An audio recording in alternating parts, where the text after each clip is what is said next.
वृषभ लग्न के चार्ट में हम शुक्र पर लगातार चर्चा कर रहे हैं और इस वीडियो में अब फोर्थ हाउस के लिए विचार करेंगे। फोर्थ हाउस में यानी आपके चार्ट में शुक्र यहाँ बैठे हैं सिंह राशि में और सूर्य का घर है। तो सूर्य जितना मजबूत होगा आपके चार्ट में शुक्र उतना ही ज़्यादा बेहतर प्रभाव दिखाएंगे।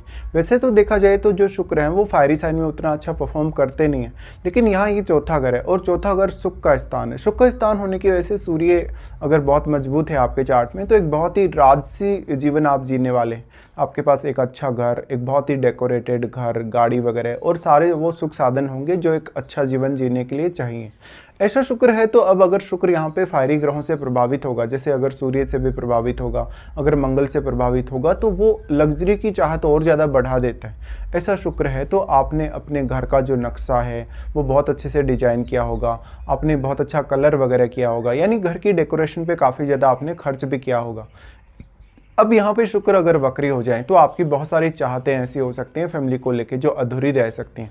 फिर यहाँ अगर किसी शुभ ग्रह का प्रभाव पड़ेगा तो यहाँ शुभता में वृद्धि होगी और शुक्र की भी शुभता बढ़ेगी, लेकिन किसी क्रूर ग्रह का प्रभाव है तो उतनी ज़्यादा आपकी अपेक्षाएं बढ़ जाती हैं या फिर आपको family related, married life related, relationship related issues भी आ सकते हैं। लेकिन आपके चार्ट के हिसाब से क्योंकि आपका वृषभ लग्न है और आपके छठे घर के भी स्वामी शुक्र ही बनते हैं, इसलिए ऐसा व्यक्ति कर्ज वगैरह भी ले सकता है। हालांकि अगर फोर्थ लॉर्ड की स्थिति अच्छी है, अगर बुध की स्थिति अच्छी है तो जातक उन सब स्थितियों से निपट भी आसानी से सकता है। अब शुक्र फोर्थ हाउस में है तो शुक्र बैठे कैसी स्थिति में है, शुक्र की एक्चुअल स्थिति कैसी है, साथ ही साथ फोर्थ लॉर्ड की एक्चुअल स्थिति कैसी है। और आपके क्योंकि वो लग्नेश हैं, लग्नेश होने से फोर्थ हाउस में शुक्र के आने से मेनली जातक का कोई भी अगर कार्य होता है वो अपने सुख पर ज़्यादा ध्यान देगा, वो लाइफ को एंजॉय करने पर ज़्यादा ध्यान देगा। वो ऐसा जातक अपनी फैमिली पर अपना डोमिनेशन भी काफ़ी ज़्यादा दिखाना चाहेगा। तो फैमिली में और बाहर भी आपकी काफ़ी रेस्पेक्ट हो सकती है, आपका मान सम्मान बहुत अच्छा हो सकता है। साथ ही ऐसी स्थिति में आप अपने परिवार से बहुत अच्छा सपोर्ट प्राप्त कर सकते हैं। आपकी फैमिली जो रही है शुरुआत से ही काफ़ी ज़्यादा वेल्दी रही हो सकती है। परिवार में वो सारे सुख साधन जो आपको एक अर्ली एज में मिलने चाहिए, छोटी उम्र में वो जो आपको मिलने चाहिए वो मिले होंगे। यहाँ पे अब अन्य ग्रहों का रोल काफ़ी ज़्यादा बढ़ जाता है। कोई भी प्लैनेट जो या तो शुक्र के साथ ही बैठा है या तो आपके फोर्थ हाउस पर अपना प्रभाव डाल रहा है, उन ग्रहों का रोल काफ़ी बढ़ जाएगा। तो उन ग्रहों में से आपको देखना होगा कि कौन किस प्रकार का ग्रह है, किस प्रकार का कारकत्व है या किस प्रकार की एनर्जी वो रखता है। इस हिसाब से देखा जाए ग्रहों के लिए तो निश्चित तौर पे आपके लिए यहाँ बैठा ग्रह भी काफ़ी महत्वपूर्ण हो जाता है। जनरली अगर शुक्र के साथ यहाँ पर मान लो बुध बैठेंगे, अगर चंद्रमा बैठेंगे, अगर बृहस्पति बैठेंगे तो और ज़्यादा बेहतर प्रभाव हो सकते हैं आपकी लाइफ के लिए, और फिर उतना ही प्रभाव अच्छा कैरियर के लिए भी हो सकता है। फोर्थ हाउस का शुक्र है तो शुक्र डायरेक्टली अपना एस्पेक्ट डालेंगे आपके 10th हाउस पे, जहाँ पर जातक कोई डेकोरेशन रिलेटेड कार्य कर सकते हैं, अभिनय वगैरह में वो जा सकते हैं। और क्योंकि आपका लियो साइन का शुक्र है तो वो बहुत ज़्यादा क्रिएटिव बनाते हैं, आपको बहुत ज़्यादा टैलेंटेड बनाते हैं। शुक्र अब मैरिज और रिलेशनशिप के हिसाब से हो सकता है कि कुछ कॉन्फ्लिक्ट्स डेवलप करें परिवार में। हालांकि अगर आपका शुक्र बैडली इफेक्ट नहीं है तो जीवन साथी आपको फैमिली रिलेटेड कार्यों में काफ़ी मदद करने वाला होता है। लेकिन जब आप मैरिज और रिलेशनशिप की बात करते हैं तो सप्तम भाव पर विचार अवश्य करें, सप्तमेश और सप्तम भाव में बैठे हुए ग्रह पर विचार अवश्य करें। देखिए कोई भी फायरी ग्रह, कोई भी बहुत एनर्जेटिक ग्रह का प्रभाव यहाँ शुक्र पर है तो उतनी जातक की जो धन लग्जरी को लेकर जो चाहत है, जीवन में ऐशो आराम प्राप्त करने या शारीरिक सुख साधन प्राप्त करने की जो चाहत है वो उतनी ज़्यादा बढ़ जाती है। यहाँ पे अब शुक्र के साथ जो भी प्लैनेट्स बैठेंगे वो आपके चार्ट में जिन भावों के स्वामी होंगे उन भावों से आपको विशेष फायदा होने के चांसेस होंगे, बट उनका प्रभाव यहाँ अच्छा रहना चाहिए। जैसे अगर यहाँ पे बुध आ जाते हैं तो बुध कैरियर के लिए भी काफ़ी इंपॉर्टेंट हो जाएंगे, आपको काफ़ी ज़्यादा ईजी कर देंगे कार्य करना। इस हिसाब से चंद्रमा भी अगर बैठेंगे तो वो भी आपकी इमेजिनेशन में वृद्धि करेंगे, आपके थॉट्स में काफ़ी वृद्धि करेंगे। बृहस्पति भी यहाँ होंगे तो भले ही बृहस्पति शुक्र के साथ अगर कारकत्व के हिसाब से देखा जाए तो उतना ज़्यादा सूट नहीं करते, लेकिन निश्चित तौर पे यहाँ बृहस्पति आपको कैरियर में काफ़ी आगे बढ़ा सकते हैं। तो शुक्र से रिलेटेड कोई भी प्रकार का फील्ड आप चुनते हैं अपने कैरियर के लिए, अगर शुक्र से रिलेटेड डायरेक्ट कोई आप फील्ड चुनते हैं तो काफ़ी नेम फेम की संभावना है आपकी लाइफ में। अब जो लगन में बैठा प्लैनेट है वो भी आपके लिए काफ़ी महत्वपूर्ण हो जाएगा और आपके छठे घर में बैठा प्लैनेट भी बहुत ही ज़्यादा महत्वपूर्ण हो जाएगा।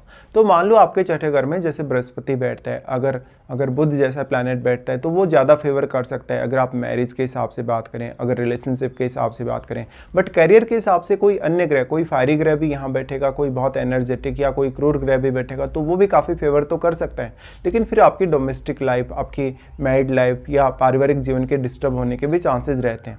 ऐसे में जिन जिन प्लैनेट्स का प्रभाव शुक्र पर रहेगा उनमें से कौन सा प्लैनेट यहाँ शुक्र पर अपना ज़्यादा प्रभाव डाल पा रहा है। शुक्र अगर यहाँ पे मान लो अब आपके वक्री हो जाते हैं, वक्री होने के केस में आप में टैलेंट तो है लेकिन आप सही समय पे अपने टैलेंट को उसको पहचान नहीं पा रहे, तो आपको अपने आप को जानने, अपने अभिव्यक्ति को जानने, अपने कहीं ना कहीं सुख प्राप्त करने में थोड़ा समय भी लग सकता है।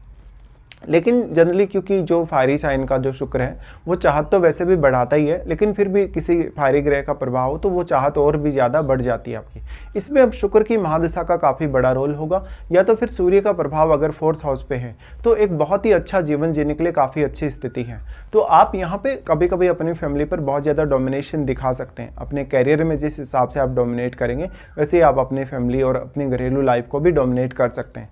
लेकिन इसमें कभी कभी फैमिली के साथ फिर कुछ कॉन्फ्लिक्ट वगैरह होने के चांसेस रहते हैं।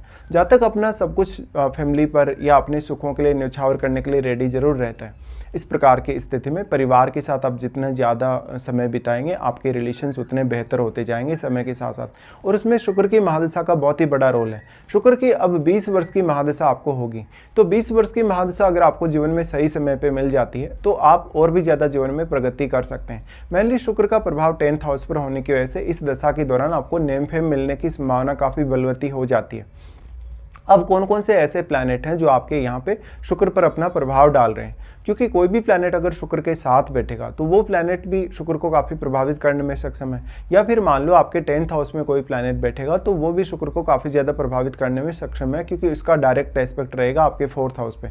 ऐसे केस में उन प्लैनेट्स के वजह से शुक्र के प्रभाव में बहुत अधिकता हो सकती है या कुछ केसेज में कमी भी आ सकती है। तो अब शुक्र को लेकर आपकी जो चाहत है, जो आपकी इच्छाएं हैं वो बहुत ज़्यादा बढ़ सकती हैं या उनमें कमी भी रह सकती है। इससे आपकी मैरिड लाइफ पर भी अवश्य असर पड़ेगा। अब ऐसा जो जातक है वो अपनी काबिलियत को जितना जल्दी पहचान ले, अपने आप को जितना जल्दी वो इम्प्रूव कर ले, उतना ही ज़्यादा वो प्रगति कर सकते हैं। यहाँ पे फिर शुक्र का जो 10th हाउस पे प्रभाव है, अब 10th हाउस में बैठा वगैरह आपके कैरियर में अपना बहुत बड़ा रोल निभाएगा, और क्योंकि जो आपका 10th हाउस है उसका स्वामी शनि है। शनि होने के केस में शनि भी वैसे देखा जाए तो जो शुक्र है उनका मित्र ही है। इस हिसाब से शुक्र आपके घरेलू मामले, आपके प्रोफेशनल लाइफ दोनों के बीच में एक अच्छा बैलेंस क्रिएट करके चलता है। लेकिन यहाँ किसी भी जैसे राहु जैसे ग्रह का प्रभाव है, केतु जैसे ग्रह का प्रभाव है, तो रिजल्ट पूरी तरीके से डिफरेंट हो सकते हैं। तो इस प्रकार का शुक्र है तो बहुत ज़्यादा अपेक्षा भी ना रखें। साथ ही साथ मैरिड लाइफ को एक बहुत ज़्यादा बैलेंस्ड नज़रिए से देखें। मैरिड लाइफ को बहुत ज़्यादा बैलेंस करके चलें तो आप जीवन में काफ़ी ज़्यादा बेहतर कर सकते हैं और लाइफ को एक बहुत ही अच्छे तरीके से, बहुत ही सलीके से और बहुत ही हाई स्टैंडर्ड के साथ जी सकते हैं।